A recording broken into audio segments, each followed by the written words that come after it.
No, my mother and father had a great bond. She had a job, she worked long hours writing all the columns, plus raising kids and doing the things she did. And she was devoted to him, and he was devoted to her. So then there was some group of people from Indianapolis wanted to send some children down here on some buses for farm visits. And the county agent here, Corey Alcorn, he wanted to bring some kids out. And they'd just bring us a little bit of each school, And so my mother talked to them about farm life, and we had a picture of her describing a hornet's nest, which she was holding up. And my dad had taken a ride in the grain wagon, and he fed out that grain wagon. The cows had come up to it, and the kids. So that went on, and then my mother, after she passed away in '75, well, my dad carried that on best he could by himself, but it was small groups. And then he died and his funeral was on a Sunday, and so everybody knew the next Monday morning I had to get ready for the farm festival, so they said, hey, we'll help you get ready. And Tuesday they came back and helped, and then the extension service and with Jeff Holland and the Farm Bureau with Ben Koitzer said, hey, next year we'll furnish sandwiches and food, and we'll be back and forth, and we'll invite the schools. And from there it just took off. And I worked for the Soil Conservation Service then, so we'd come out and have a few little deals. And then when you got involved, well, the district was real supportive of it and had your educational displays there and furnished the things that we needed in the struggling years of soft drinks and things and financial support. We spend the biggest part of a month getting ready. We have a meeting or so, and then we call a lot of people, and then you start cleaning the farm up and make sure it's safe for no broken glass or anything. And then we have to round up all kinds of wagons and tractors and get the area. It takes, we really get working on it hard for 3 weeks. And I hire people to help us, get things set up. Because if you've got 4,000 or 5,000 people coming, why, we've been looking, how many people do come. And if you look at the photographs from this year, you'll see 1 or 2 kids and maybe 4 or 5 adults with 1 or 2 kids, because their people are bringing their parents and their grandparents. So if you got 2,500 students registered, then how many actually show up? If some come one day and some come the other, but if you add them together, it's at least 400 volunteers. And some people come both days. And some people promise you they'll come once, and then they come both days, and then they get to seeing things they want to do, so they're going to have their own little show next year.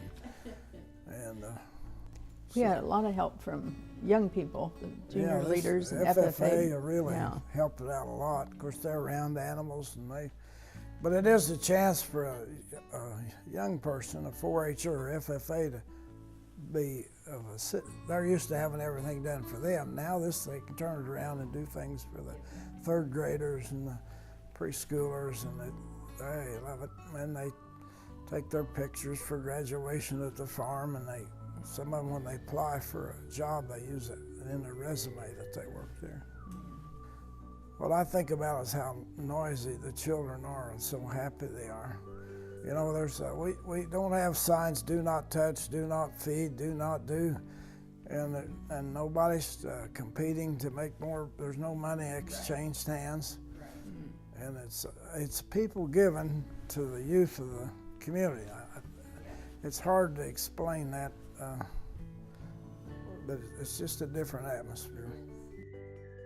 I just think of all the different people working their stations and having the kids come up, and like our home ec club does the butter churning, and those women, put the butter on the crackers, and the kids just love that, and they get to see how the butter's made, and so that's a nice station. But there's so many neat stations, and it's the friends you make is one of the good memories. Yes, that's true. Yeah, we've made a lot of neat people. coming to visit and then getting people that help us, you know, that we didn't know. They just pop up and want to help. Now we think about it, I guess it's a memory of the people that come up, like from Florida. There's 2 or 3 couples come up from Florida. That's quite a commitment to come up here and work.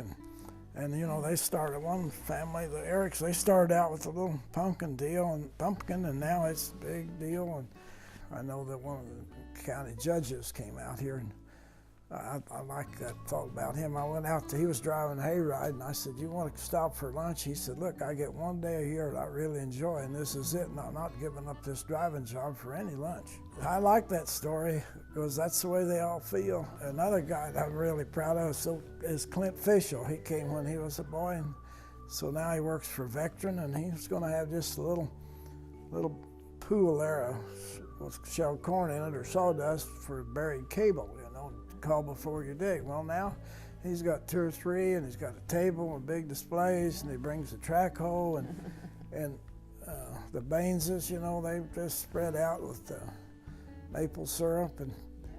But people have their own memories. Joyce and I, we miss that festival because we're doing something else. We don't even get to go around a lot and see it. Another memory I had is this lady calls up and she said, "I'm a teacher in Indianapolis. We'll be down at your festival.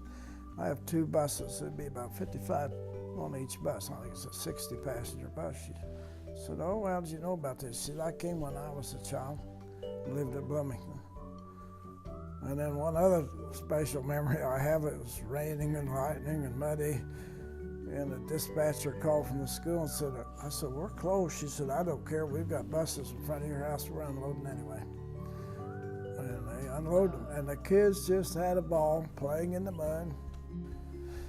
And we would like to have a farm museum and collect things that